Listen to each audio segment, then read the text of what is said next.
Շանթի եթերը շարունակում է հեռանկարը։ Հայաստանի ներքաղաքական դաշտում նկատվում է լարվածության աճ։ Ուղեկցվող կոշտ հայտարարություններով, նոր դաշինքների ձևավորմամբ եւ ընտրական հնարավոր զարգացումների շուրջ ակտիվ քննարկումներով։ Միևնույն ժամանակ տարածաշրջանային անորոշությունն ու անվտանգային մարտահրավերները շարունակում են ազդել քաղաքական օրակարգի վրա։ Հեռանկարում այսօր հյուրընկալել ենք Հանրապետություն կուսակցության նախագահ Արամ Սարգսյանին։ Պարոն Սարգսյան, շնորհակալություն մեր հրավերն ընդունելու համար։ Քաղաքական դաշտում արդեն ըստ էության ակնհայտ է, որ լարվածությունը նկատում է, թեև պաշտոնապես որպես այդպիսին քարոզարշավը դեռ չի մեկնարկել եւ բավականին ժամանակ էլ կա մեկնարկելու համար։ Իշխող ուժը պնդում է, որ Սամվել Կարապետյանի, Գագիկ Ծառուկյանի եւ Ռոբերտ Քոչարյանի ղեկավարած ուժերը պատերազմի կուսակցություններ են եւ նրանք պատերազմ են բերելու, եթե գան իշխանության, եթե իշխանափոխություն լինի։ Որն է ձեր գնահատականը։ Գիտեք ինչ, նախ որ ներքաղաքական դաշտում ակտիվություն է, կարելի է նաև լարվածություն անվանել, դա այդպես է եւ դա շատ բնական է եւ քարոզչական փուլերում Հայաստանում միշտ էլ այդպեսին է եղել, ընտրություններից 6 ամիս առաջ բոլորը սկսել են տեղավորվել, բայց այս ընտրությունները բացառիկ են, որովհետեւ սա վերջնականորեն որոշելու է Հայաստանի աշխարհաքաղաքական դիրքավորումն ու դերը եւ այս առումով մասնավորապես ռուսական կողմնորոշում ունեցող քաղաքական կուսակցությունները փորձում են 2021 թվականից հետո գնալ ռևանշի եւ համապատասխան թեզեր են դնում այդ ռևանշին արդյունքներ գրացելու համար գործող իշխանությունն էլ հակառակ թեզն է դնում օրինակ եթե մենք փորձենք մեկ բառով բնութագրել Նիկոլ Փաշինյանի քարոզչությունը, ես օրինակ փորձել եմ ու դրա անվանումը խաղաղություն է։ Եթե փորձենք բնութագրել Սամվել Կարապետյանի քարոզչությունը, մեկ բառով դա ուժեղն է։ Մի փորձենք նաև մեր քարոզչությունը, այո, մեկ բառով ներկայացնել, ես կասեմ դա 80 միլիարդն է։ Ինչ 80 միլիարդ։ 80 միլիարդ բյուջե ունենալը 10 տարի հետո 10 անգամ ավելի բյուջե ունենալը, որովհետև միայն այդ բյուջեի պարագայում է, որ Հայաստանը կարող է խոսել իրական խաղաղությունից եւ Հայաստանը կարող է իրապես լինել ուժեղ եւ Ադրբեջանի նախագահն ով ուզում է լինել, նրան ասի գիտեք ինչ, արեք այն ինչ անկլավներից եք խոսում, բարձենք այդ անկլավները դուք Հայաստանում ունեք թե չէ, կամ միայն այդ ժամանակ է, որ սահմանազատումը կարող է լինել արդար։ Հիմա կասեն հնարավոր է դրան հասնել թե ոչ։ Ամբիցիոզ է դա, այո, շատ ամբիցիոզ է, բայց դրան հասնել հնարավոր է։ Ու բացարձակ պոպուլիզմ չի։ Օրինակ բերեմ, Միացյալ Նահանգների ընկերություն Nvidia-ով Հայաստան է եկել, ինքը 5 տարում 200 միլիարդ բյուջեից դարձել է 5 տրիլիոն, 25 անգամ 5 տարում աճեցրել է։ Ես կարծում եմ, որ Հայաստանը կարող է 10 տարում 10 անգամ աճեցնել 8 միլիարդը դարձնել 80 միլիարդ։ Եվ ինչ ճանապարհներ են տեսնում դրան հասնելու համար։ Առաջին, Հայաստանը պիտի իր հանքահունքային ռեսուրսները պղինձ, մոլիբդեն, արծաթ, ոսկի ոչ թե խտանյութով վաճառի, այլ Հայաստանը կարող է այլ միջազգային այդ փորձը ու միջազգային ներդրումները Հայաստան բերելով այդ վերածել կաբելի, այդ վերածել պղնձի խողովակների, այդ վերածել արևային էներգիայի համար վահանակների։ Հայաստանը կարող է իր ունեցած ջրային ռեսուրսները, որոնք 7 միլիարդ խորանարդ մետր են ամեն գարնանը, 14 ջրամբար կառուցել ու դրանից գոնե 5 միլիարդը կուտակել, որից 2.5 միլիարդը ինքը կօգտագործի կամ 3 միլիարդը ու այն 2 միլիարդը կվաճառի որպես ոռոգման ջուր հարևաններին։ Հայաստանը կարող է իր երկրի ներսում զարգացնել էլեկտրական մեքենաների համար մարտկոցներ արտադրելու հնարավորությունը։ Հայաստանի աղի հենքի վրա նատրիումի իոնով մարտկոցներ արտադրելու վրա։ Ասեմ ձեզ, որ գերմանական Volkswagen եւ ֆրանսիական Renault հետաքրքրված են դրանով, որ չինական Castel ընկերությունը արդեն նատրիումի իոնով էլեկտրական մեքենաներ է արտադրում։ Եվ Հայաստանում նման մարտկոցներ արտադրելը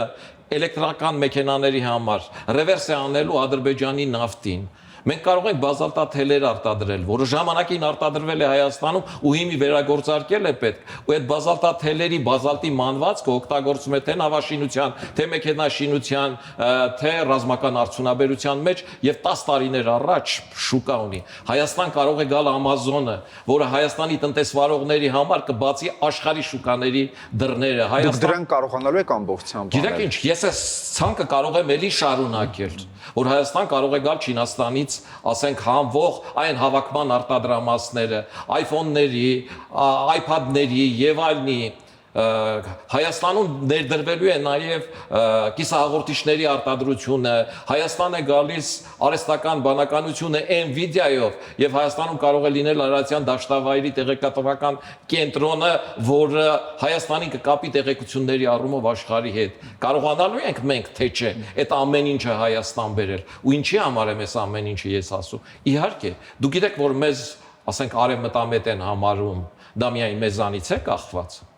Ինչքանով մենք արևմտամետ ենք, այնքան էլ մեր գործընկերները կամ այն մարդիկ, ովքեր մեր հետ շփվելով տեղեկություն են ստանում Հայաստանից, իրենք հայամետ են։ Որովհետև իրենցով է, որ այս նախագծերը գալիս հասնում է մեզ ու մենք փորձում ենք այս տարածել։ Մեր գործընկերները Միացյալ Նահանգներում դրանք բիզնես շրջանակներ են, նաև դիվանագիտական շրջանակներ են, նաև Հայաստանի Հանրապետության դեսպանատունն է, որը նաև մեր միջոցով Հայաստանում եղած ռեսուրսների եղած հնարավորությունների իրագործման ճանապարհներ է տեսնում։ Մենք բազմաթիվ նամակներ ենք գրում այս ընկերություններին եւ սրա հնարավորությունը մենք բացարձակ եւ այս մենք բացարձակ հնարավորություն ենք համարում, որից մենք կարող ենք իհարկե օգտվել եւ մեր ուզածն ինչ է։ Մենք ուզում ենք, որ մեր ժողովուրդը այս ընտրություններում իր քվեով լեգիտիմություն տա մեզ, որպեսզի մենք կարողանանք այս ծրագրերը, ինչը մենք այսօր առանց իշխանություն ունենալու բանակցում ենք կամ տեղ ենք հասնում, այդ ժամանակ այս հնարավորությունները ել ավելի մեծացնի, որովհետև նորից եմ կրկնում, ուժեղ կամ խաղ կարող ենք լինել մենք միայն այն պարագայում, երբ Հայաստանի Հանրապետությունը, ասենք, ունենա Ադրբեջանից 3-4 անգամ ավելի մեծ բյուջե։ Իսկ այդ հնարավորությունը 80 միլիարդ բյուջե ունենալու, ես միանշանակ հնարավոր եմ համարում։ 5 տարում մենք կարող ենք ունենալ 30 միլիարդ բյուջե, այս հաշվարկած բաներ եմ ասում։ Այս մասնակիցները հաշվել են, հաշվարկած բաներ եմ ասում։ Այսինքն հիմա պատերազմի վտանգ իսկապես կա, խաղաղությունն էլ փխրուն է, որտեղ մի կողմը ասում է պատերազմ կլինի, եթե չընտրվենք, մյուս կողմն էլ ասում է, եթե գանք, խաղաղությունն ավելի կուժեղացնենք, որովհետև հիմա փխրուն է։ Գիտեք ինչ, այն մյուս կողմը, որ ասում է, եթե գանք խաղաղությունը կուժեղացնենք, որովհետև այս կողմի խաղաղությունը փխրուն է, այն ստորագրված չի, այլ նախաստորագրված է եւ այլը, այդ թևը, այդ խաղաղության ամրացումը տեսնում է Ռուսաստանով, չէ՞։ Հիմա նայենք Ռուսաստանը ինչ հնարավորություն ունի այդ խաղաղությունը ստեղծելու։ Նախ Ռուսաստանը ինքն է հորինել այս կոնֆլիկտը։ Դեռ ցարի ժամանակից իրենք հորինել են այս Լեռնային Ղարաբաղի կոնֆլիկտը, հետո կոմունիստները Ստալինով այդ կոնֆլիկտը պահել են, ու իրենք այդ կոնֆլիկտը լուծողը չեն, իրենք կոնֆլիկտ ստեղծող են։ Երկրորդ, այդ Ռուսաստանը 3 օրում Ուկրաինա էր գրավում։ 3 օրում։ Արդեն 5-րդ տարին է գալիս, այդ Ռուսաստանը մի գյուղ, մի քաղաք անգամ 4 անգամ ասում են, գրավել ենք, հետ են գրավել, գրավել ենք, հետ են գրավել։ Այդ չեն կարողանում անել։ Ռուսաստանի մեծահարուստերին հիմա կանչում են ու ասում են SVO-ի համար գումար մուծեք։ Ռուսաստանում արգելափակված է համացանցը ամբողջությամբ։ Ռուսաստանը գնում է դեպի Հյուսիսային Կորեա, մեկ լինի Ռուսաստանին օգնի խաղաղության հասնել։ Ռուսաստանը Հայաստանում այս տարածաշրջանում ո՞նց է ուժեղ խաղաղություն ապահովելու։ Ախ այդ ռուս գործարարները իրենք էլ իրենց ունեցվածքը Ռուսաստանից տեղահանում են։ Սամվել Կարապետյանը ինչ է Ռուսաստանի քաղաքացի լինելով, հանդերձ նաև Կիպրոսի քաղաքացի դարձել, որովհետև բիզնեսը սովորություն ունի, ինքը ազատ շուկաներ է բան գալիս։ Իսկ բիզնեսի ազատ շուկայի առումով, այսպես ասեմ, Կիպրոսը ամենալիբերալն է, այնտեղ օֆշորներ են։ Ինքը գնացել է այնտեղ, որ Ռուսաստանից իր ուզածը չխլեն, անհնարին է բիզնեսմեն լինել եւ Ռուսաստանի հետ լինել։ Հետևաբար, ասել, որ Ռուսաստանով կգամ այստեղ ու խաղաղությունը ուժեղ կդարձնեմ, դա անհնարին է։ Որտեղ Ռուսաստանը այդ խնդիրը չի կարողացել լուծել ոչ Սիրիայում, ոչ Իրանում, ոչ աշխարհի որևէ տեղում։ Ռուսաստանը որևէ տեղ խաղաղություն չի բերել։ Տեսեք, հիմա անգամ այդ նույն ուժերը ձեր ասած թե իշխող եւ թե ընդդիմադիր դաշտում հայտարարում են, թե ով ում ձայն կտա, եթե օրինակ հետընտրական գործընթացներ առաջանա։ Օրինակ ուժեղ Հայաստանը հայտարարել է, որ հենց Վարշավետի թեկնածուն Սամվել Կարապետյանը եւ իրենք ձայն չեն տալու Ռոբերտ Քոչարյանին, ավելի Նարեկ Կարապետյանն ասել է, ով կասկածում է գրազ եմ գալիս։ Ինչ եք կարծում, որքանով է հավանական համարվում հիմա նման հայտարարությունների գրազների ֆոնին Գյումրի 2 սցենարը։ Ընդհանրապես ասեմ քաղաքականության մեջ գրած գալը այդ քաղաքական կատեգորիա չի, անլուրջ է։ Այդ տղայական խոսակցությունները քաղաքականության մեջ անիմաստ են։ Դու կամ տղայական դաշտում ես, կամ քաղաքական դաշտում ես։ Քո այոն այո է, քո ոչը ոչ է։ Պաշտպանես, չես պաշտպանի։ Նախ ասեմ, որ ռուսական ազդեցության կուսակցությունները անկախ չեն։ Առավել եւս, երբ որ այդ ռուսաստան ազդեցության կուսակցության ղեկավարը, մասնավորապես Սամվել Կարապետյանը, իր ունեցած բիզնեսի 70%-ը եւ իր կապիտալի 80%-ը Ռուսաստանում է։ Չկա Ռուսաստանի համար ավելի խոցելի մարդ, քան Սամվել Կարապետյանը։ Այսինքն Սամվել Կարապետյանի Հայաստանի վարչապետ լինելը այդ նույն Կիրիենկոյի վարչապետ լինելն է, որտեղ ինքը ամբողջությամբ խոցելի է։ Ռուսաստանում ոչ խոցելի բիզնեսմեն լինելը այդ անհնարին է, այդ հեքիաթների դաշտից է։ Ինչ է Նարեկ Կարապետյանը էս չգիտի, թե մտածում է ես ու դուք եք չգիտենք, որ գրազ է գալիս։ Այդ իրենից կախված չի։ Բայց մի բան էլ ասեմ հետեւյալը, որ այդ մեր ձևովը, ասենք, ռուսական ազդեցության այդ թևի առումով, որ մարդիկ Ռուսաստանում փող են աշխատել ու եկել են Հայաստան, ուզեցել են քաղաքականություն վարել։ Ես քաղաքականության մեջ հին մարդ եմ ու տեսել եմ, որ նման փորձանողները երբեք հաջողության չեն հասել։ Օրինակ բերեմ, օրինակ ասենք ԱԼՄ-ի Տիգրան Կարապետյան, առաջինն էր ռուսական բիզնեսմեն, որ Ռուսաստանից փողեր էր աշխատել, եկավ այստեղ, ԱԼՄ դրեց, երգում էին, չգիտեմ, էպիլյատր էին առաջարկում եւ այլն։ Երկրորդը Ռուբեն Վարդանյանն էր, Ճոպանուղի, Երևան քաղաքում ճոպանուղիներով եւ այլնով, արդյունքում ինչ 1.5%։ Հիմա Սամվել Կարապետյանն է եկել, ասենք, չգիտեմ, 300,000 աշխատատեղ առաջարկում ում համար հնդիկների, այն հնդիկների, որոնք դեռ չեն եկել Հայաստան, որտեղ ստեղեկացներն արդեն այդ աշխատատեղն ունեն։ Հայաստանում բարձր վճարվող աշխատատեղեր են պետք։ Եվ մեր առաջարկը արդյունաբերությունը զարգացնել, գիտահեն տնտեսությունը զարգացնել, որտեղ շատ բարձր առաջարկներ են, խնդիրը այս դաշտում է։ Եթե մարդն ասում է, թող փոքր բիզնեսը հարկեր չվճարի, այս մարդու հետ քաղաքական բանավեճը անիմաստ է, դա արդեն տղայական դաշտում է։ Իմիջիայլոց իրենց քաղտեխնոլոգները սոսկալի վատ են աշխատել։ Երեք օրինակ, ասենք, ամբողջ համացանցում տարածվում էր մի բան, որ իրենք ծանոթություններ են ուղարկել HiPost-ի միջոցով փոքր բիզնեսի բոլոր անդամներին։ Ինչքանով է այդ ռեյստրը թույլատրելի, ինչքանով է այդ կարելի օգտագործելը, թողում եմ իրավաբանական դաշտում։ Բայց ասեմ, այն մարդիկ, ովքեր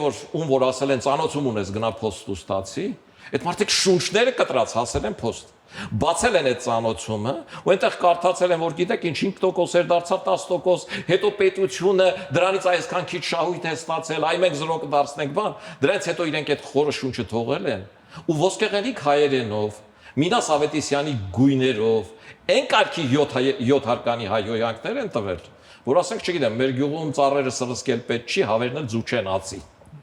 Իսկ ինչու է այդպես, բացատրեմ։ Որտեվ հայ մարդուն, եթե ասում ես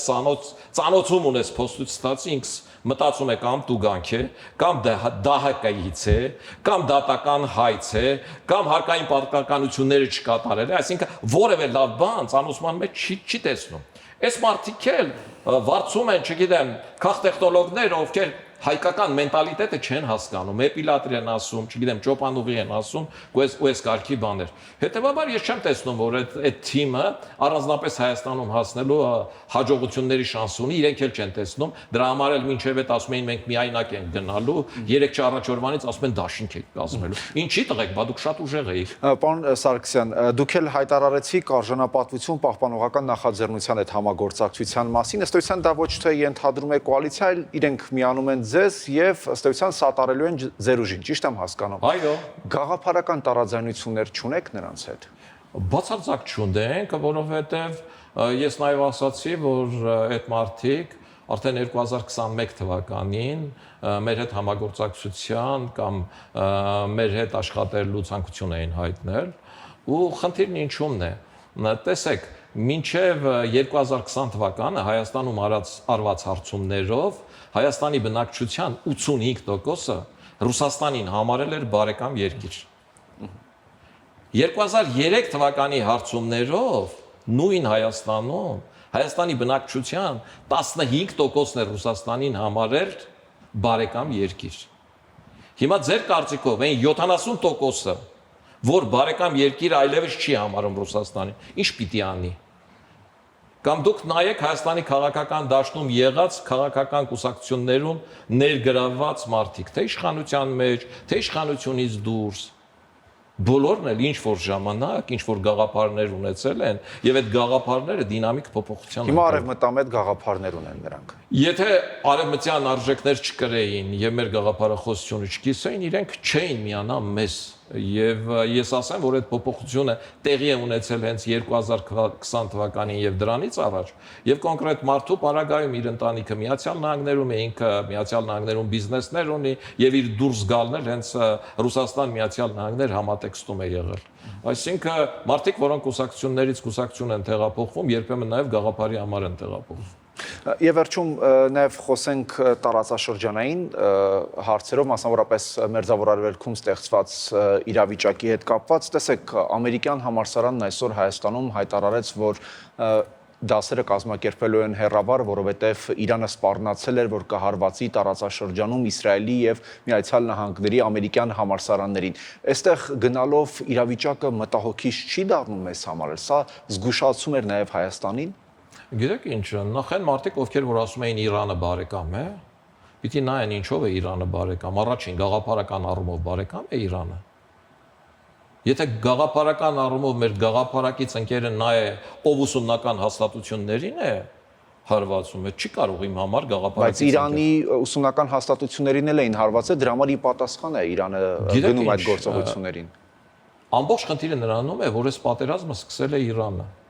1979 թվականից Իրանը հայտարարում է մահ Միացյալ Նահանգներին եւ մահ Իսրայելին։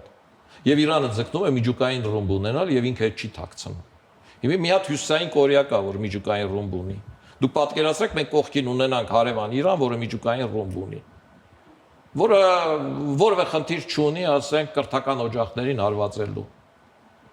Որ Հայաստանը Իրանին որևէ բանով երբեք չի սպառնացել, որ Հայաստանը Իրանի դեմ որևէ գործողություն չի արել, որ բազմաթիվ պարագաներում կարող էր օգտվել ներառյալ, ասենք, իսրայելական հերմեսներ գնելու, այդ տեխնոլոգիաները Հայաստանում ունենալու,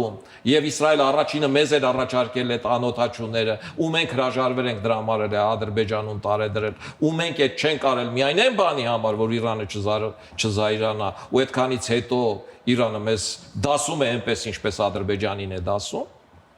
Բայց կարծում եք դասում է, որտեղ կոնկրետ Հայաստանի անուն չի նշվել ամեն դեպքում, բայց ես կարծում եմ,